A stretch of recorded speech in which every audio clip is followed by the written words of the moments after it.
Bonjour à tous. Les chrétiens de Côte d'Ivoire, à l'instar de ceux du monde entier, célèbrent ce dimanche la fête commémorative des Rameaux. La fête des Rameaux rappelle l'entrée triomphale de Jésus à Jérusalem, où il fut acclamé par une foule nombreuse qui déposait des vêtements sur son chemin et agitait des branches et des palmes en chantant. Le dimanche des Rameaux marque le début de la Semaine Sainte, semaine particulière pour les chrétiens du monde entier, marquée par la joie, par la résurrection du Christ, mais également par la méditation de la passion de celui qui a donné sa vie pour tous les hommes. Et justement, en cette période de carême, plus de 70 tonnes de vivres et non-vivres d'une valeur de plus de 80 millions de francs CFA seront distribués aux chrétiens en cette période. Donc, hier, dans les locaux de Caritas Côte d'Ivoire, les différents séminaires d'Abidjan et diocèses ont reçu leurs dons. Nous reviendrons dans nos prochaines éditions sur cette information avec notre reporter Grace Cando. Et ce qu'il faut également savoir, c'est que l'État engage alors 47 milliards de francs CFA pour l'expansion et la consolidation du réseau d'eau potable.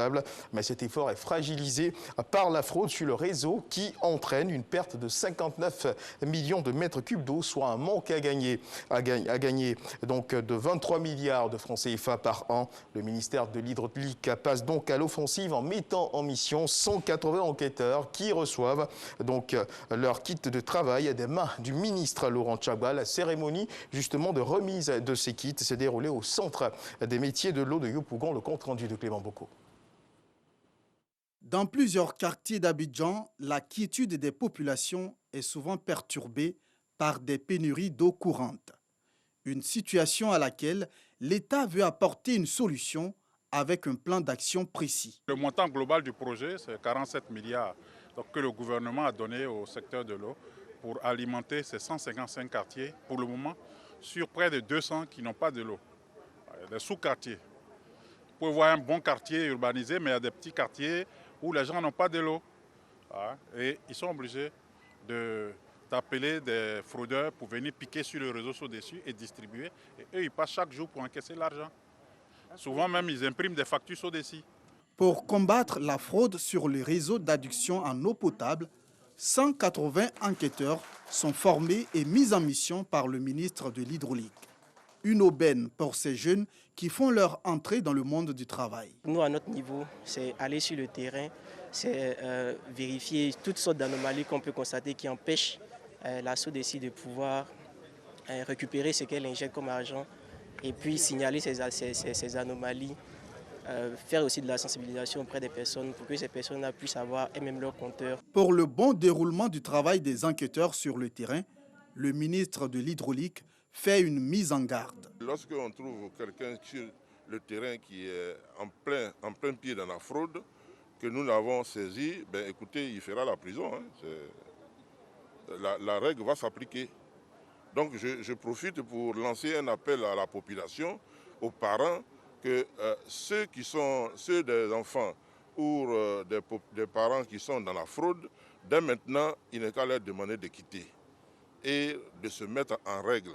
Aujourd'hui, si quelqu'un veut vendre de l'eau, on est prêt à lui donner un compteur en bonne et due forme pour qu'il puisse vendre de l'eau et en faire son métier. Selon le ministre, l'État perd chaque année 23 milliards de francs CFA à cause de la fraude, soit 59 millions de mètres cubes d'eau produits à perte. L'action des enquêteurs pourra réduire considérablement ces chiffres dans les années à venir, selon le ministère de l'Hydraulique. Ce reportage de Clément Bocco assure également dans nos prochaines éditions et puis dans l'actualité internationale sur la situation en Birmanie. Dans un communiqué commun, les chefs d'état-major de 12 pays, dont les États-Unis, le Royaume-Uni, le Japon et l'Allemagne, ont condamné la répression de l'armée birmane sur les civils à l'issue de la journée de répression la plus sanglante depuis le coup d'État du 1er février. Le secrétaire d'État américain Anthony Blinken s'est dit horrifié par la terreur que font régner les militaires. Les militants pour le rétablissement de la démocratie avaient appelé à de nouvelles manifestations hier samedi. Toujours dans l'actualité internationale, au Canada, une femme a été tuée et 6 personnes blessées hier samedi dans un quartier de Vancouver après avoir été poignardée pour une raison jusque-là inconnue par un homme qui a été rapidement interpellé. Les 6 personnes blessées ont été hospitalisées. Le suspect est un homme connu des services de police et qui a un casier judiciaire. Les enquêteurs pensent que le suspect a agi seul et disent ignorer pour l'instant ses motivations. Et toujours dans l'actualité internationale, à Madagascar, l'ancien chef de l'État malgache Didier Ratsiraka est décédé ce dimanche matin à l'âge de 84 ans. L'annonce a été faite sur sa page Facebook. Il avait été président de Madagascar 2 fois, de 1975 à 1993, puis de 1997 à 2002. L'officier de marine surnommé l'Amiral Rouge pour sa politique socialiste avait été hospitalisé en début de semaine pour un contrôle de routine. Et puis, aujourd'hui, la journée marque, dans la semaine justement, la journée mondiale de la météorologie édition 2021 a été donc commémorée autour du thème « L'océan, le temps et le climat ». Dans le cadre du Dimanche Magazine de ce 13h, nous recevrons le directeur général de la Sodexam, M. Jean-Louis Moulot, avec lequel nous parlerons de météo et précisément de l'impact de l'implication de la météorologie dans certains domaines économiques. C'est la fin de ce flash d'information. Merci de nous avoir suivis. Retrouvez-nous à 13h dans le cadre du journal.